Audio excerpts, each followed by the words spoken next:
So guys, welcome back to my channel. It's your girl Dr. Nasdaq. I'm back with another mental health related trading video. As you guys know, I've been struggling with my mental health. My hair grew back. I don't feel manic anymore. I have just learned how to control my emotions, just so depression doesn't affect my trading ability, because trading is 80% mindset, 20% skill set. So your mind has to be in the right state. You gotta just learn to kind of suppress everything that you're battling, and that was me, like just learning to deal with like anger towards my parents because they revealed things to me just a couple months ago, that they did me wrong when I was younger. It's like karma coming back to people, kind of, which in this case is my parents. It's like I had found out a whole bunch of just like negative things that happened or just like were said.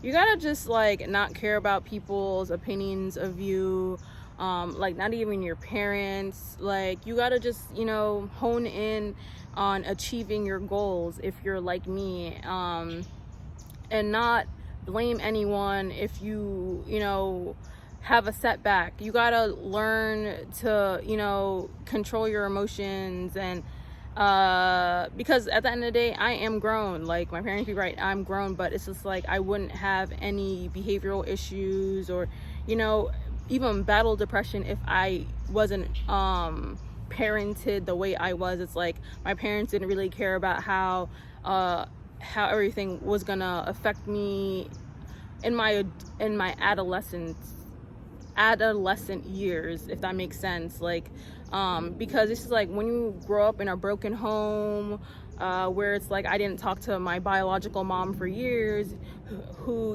was actually trying to contact me, and then it's like I had a terrible relationship with my stepmom, and it's like mental emotional abuse will I don't know, like have you end up like Lucas Colley, like rest in peace to him. But I'm just really out here sharing my struggles, because I don't know who could be going through the same thing and stumble on this video and hear my story, and that just helps them feel better or even save their life. Because sometimes I'm on YouTube and I wish somebody was going through the same things as me, and was like giving advice on how to cope.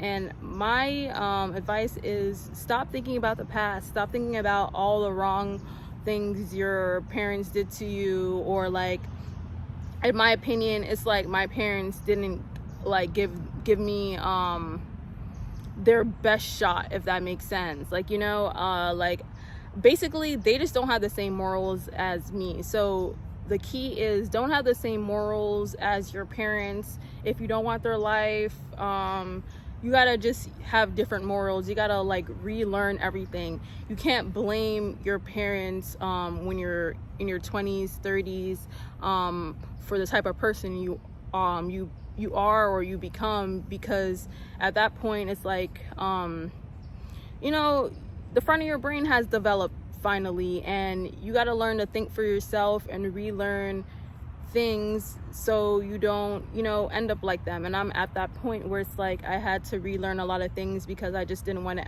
be like my dad. I didn't want to be like my mom, stepmom, like just no one in my family. I want to be like myself, and that's just my naturally queer self. So guys, if you are a part of the LGBTQ plus community and you're kind of depressed or afraid to be your most authentic self, even even if it goes against the norms, and you're like myself, who feels awkward in feminine poses, but the masculine pose fits you better. If you're just a queer person like myself, you gotta just learn to just deal with it and not care about people's judgments. Like you gotta just keep doing you and not care about what people are saying about you.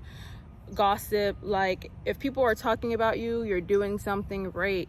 You know, if people are paying attention to your life, you're doing something right.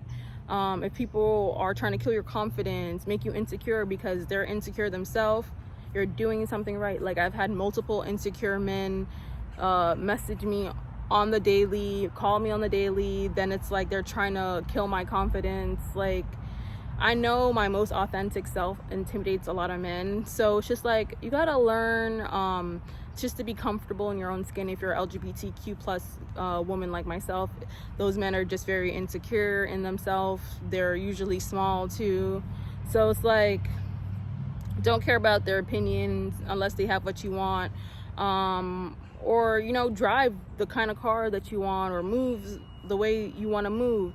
So just, you know, let their opinions go through one ear and out the other. Don't listen to people, you know, unless they are where you want to be or have what you want. So that's pretty much it. Don't forget to hit the post notification button. Don't forget to subscribe. And yeah.